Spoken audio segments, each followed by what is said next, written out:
He's worth $300 million and is the highest paid actor in Hollywood. Forbes lists Marvel's heart, Iron Man, the superhero millions worship worldwide. But there was a time when Robert Downey Jr. was wandering the streets barefoot, arrested 5 times in 5 years, and called uninsurable by every studio in Hollywood.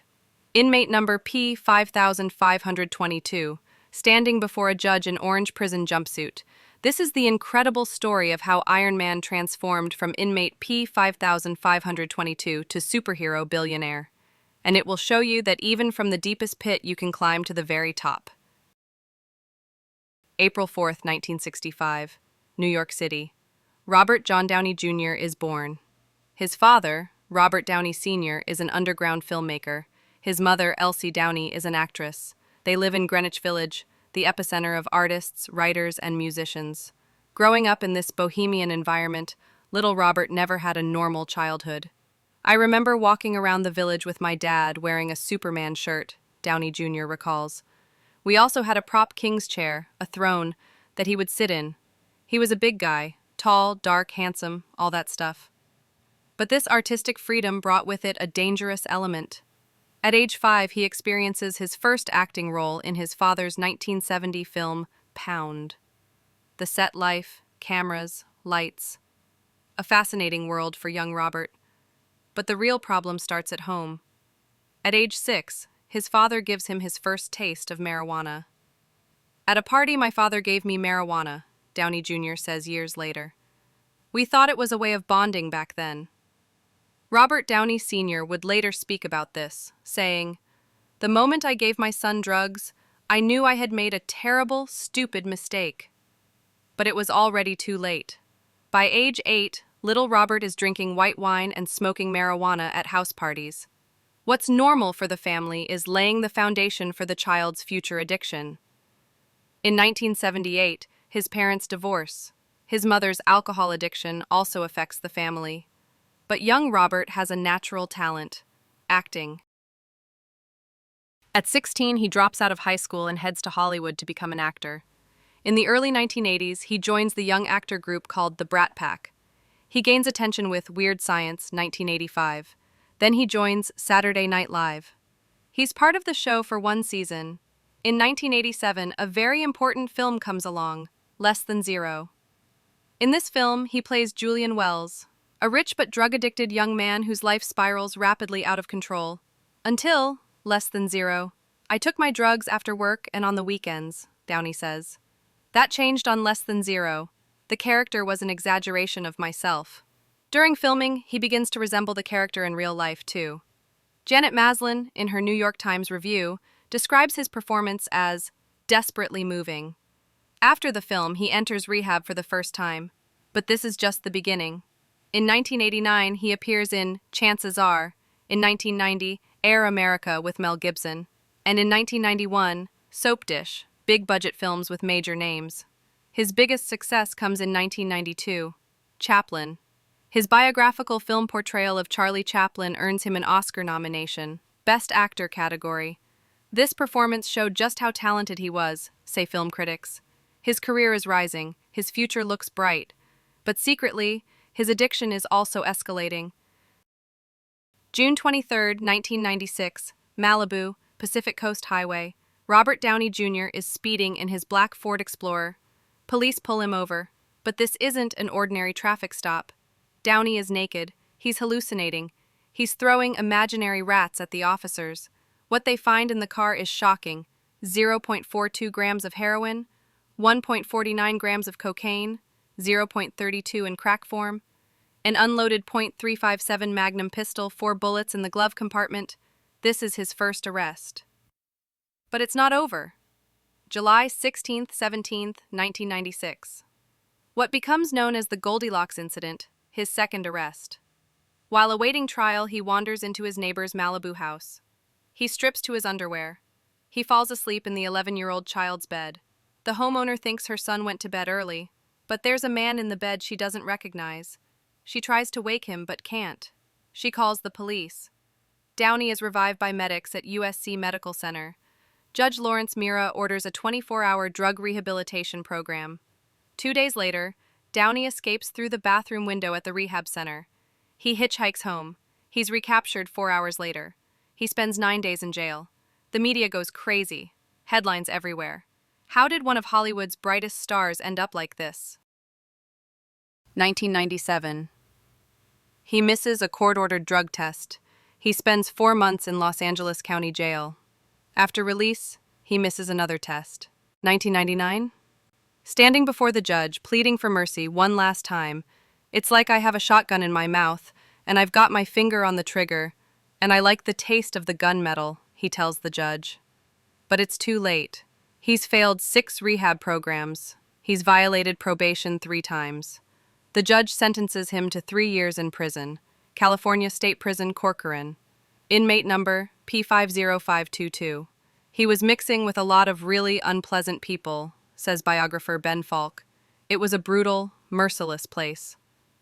Downey serves 15 months in prison. He's released on early parole. But the story doesn't end here. Thanksgiving weekend 2000. Another arrest. Found at his Palm Springs hotel under the influence of Valium and cocaine. April 2001. Found wandering the streets of Culver City, barefoot. Tests positive for cocaine. This incident becomes the final blow to his career. He's fired from the TV show Ally McBeal. Despite winning a Golden Globe, his wife Deborah Falconer officially leaves him. She takes their son Indio and goes. Downey reaches the brink of bankruptcy. He was earning $7 million a year, but reckless spending and drug habits destroyed everything. Importing silk scarves by the hundreds was a cost that couldn't be maintained, he says himself. Now no studio can insure him. He's labeled uninsurable in Hollywood. This is Robert Downey Jr.'s rock bottom. 2002. After prison, he spends 6 months in a rehab program. This time is different. This time he really wants to change. I reached a moment where I said, you know what? I don't think I can continue doing this, he tells Oprah Winfrey in 2004.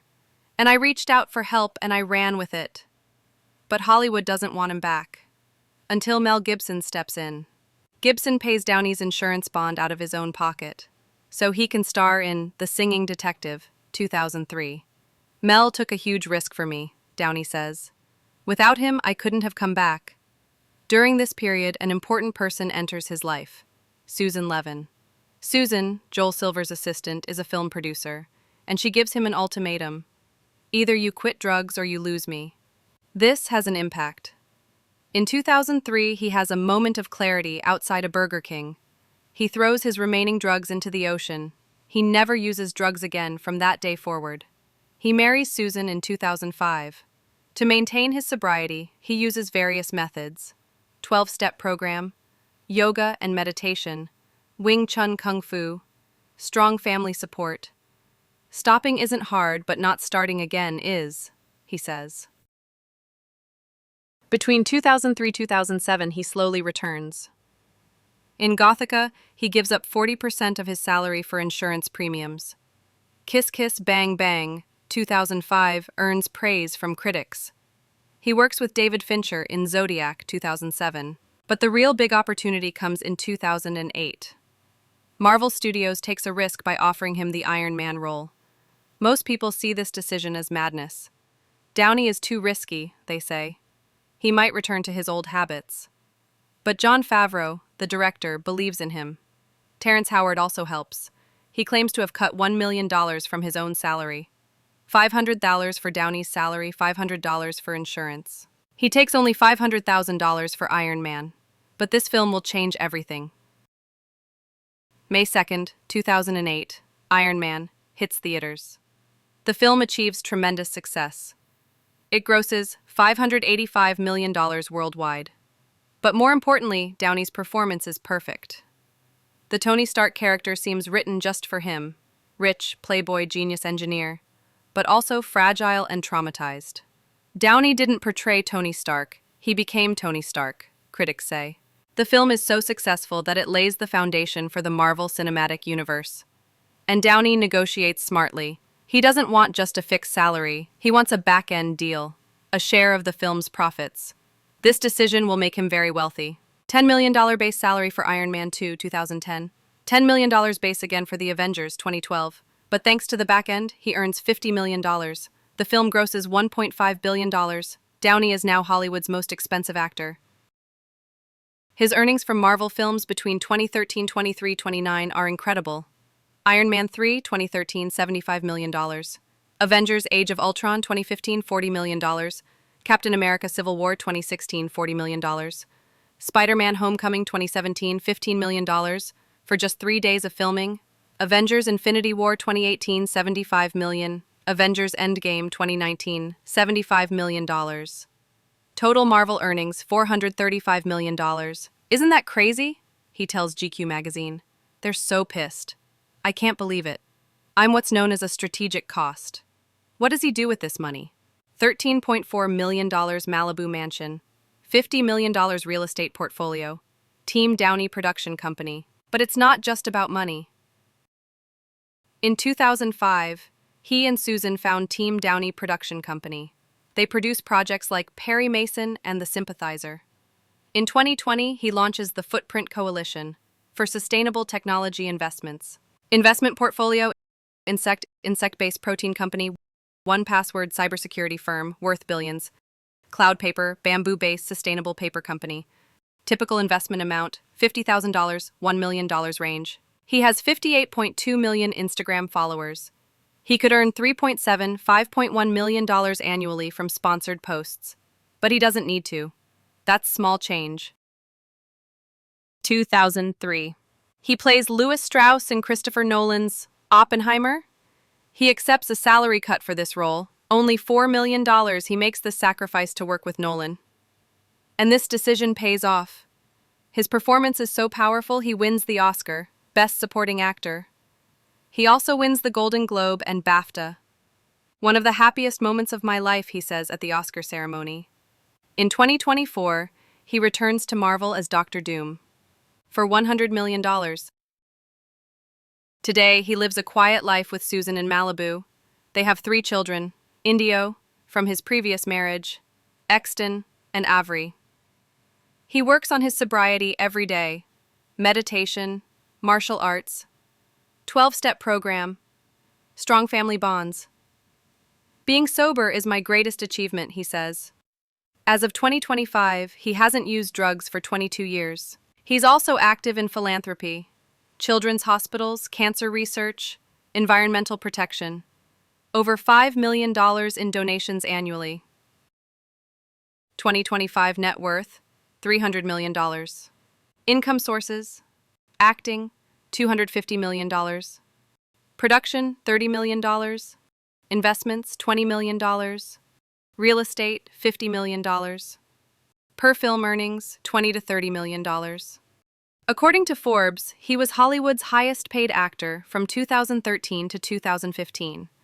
His films have grossed $14 billion total, making him the 3rd highest-grossing actor of all time. But money is no longer the most important thing for him. Downey's secrets to success. First lesson: your rock bottom is your foundation. Being in prison showed me who I wanted to become. Second lesson: surround yourself with the right people. Without Susan, this success wouldn't have been possible. Third lesson: your past doesn't define your future. From Inmate P50522 to Iron Man, everything is possible. Fourth lesson: negotiate back-end deals. $500,000 turned into $435 million. Believe in yourself. Fifth lesson: never give up. Even in my darkest moments, there was a glimmer of hope. Sixth lesson: don't be afraid to ask for help. Being strong isn't about fighting alone. What does Robert Downey Jr.'s story teach you? That child who was given drugs at 6 is now a superhero influencing the world. That addict arrested 5 times is now the owner of a $300 million empire. That uninsurable actor is now Hollywood's most valuable star. How is this possible? Because he refused to be a prisoner of his past. Because he made the decision to climb out of the deepest pit. Because he surrounded himself with the right people. Because he never stopped believing in himself and his dreams. And you can do the same. Whatever situation you're in, however deep the pit you're in, whatever addiction you're battling, Remember, every ending is actually a new beginning. In Robert Downey Jr.'s words, stopping isn't hard, but not starting again is hard, and this fight is worth it. So, what will your story be? What decision will you make today? Like Downey, you too can write your own comeback story. Because he's not the only one who wore the Iron Man suit. The real superpower is being able to stand up even in your darkest moments. And that power exists in each of you. Believe. Decide. Take action. Your Iron Man story starts now.